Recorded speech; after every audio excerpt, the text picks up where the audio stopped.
আসসালামু আলাইকুম hello viewers, welcome to my YouTube channel.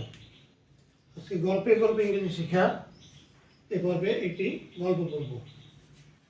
একদা এক শিয়াল একটি ছাগলকে পাহাড়ের উপর চলতে দেখে। শিয়াল বলল, ভাই ছাগল, তুমি তো উপর থেকে পড়ে যাবে, নিচে অনেক সুন্দর মিষ্ট ঘাস আছে, এই ঘাসটা তোমার জন্য উপকারী।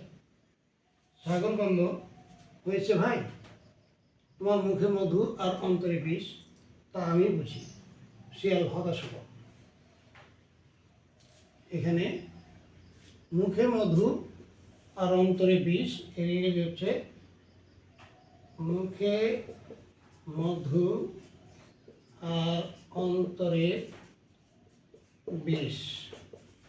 এর ইংরেজি হচ্ছে a serpent, SARPENT, serpent under flowers. A serpent under flowers মানে মুখে মধু অন্তরে বিষ। FLOWERS। A serpent under flowers মানে মুখে মধু অন্তরে বিষ। হতাশ হলো, হতাশ হলে যে হলো হতাশ হওয়া,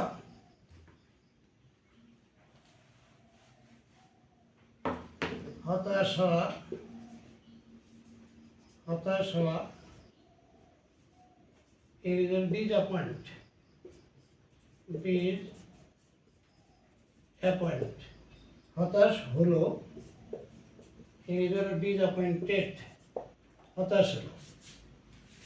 তো আজ এ পর্যন্তই, আবার দেখা হবে ইনশাল্লাহ। থ্যাংক ইউ অল, আল্লাহ হাফিজ।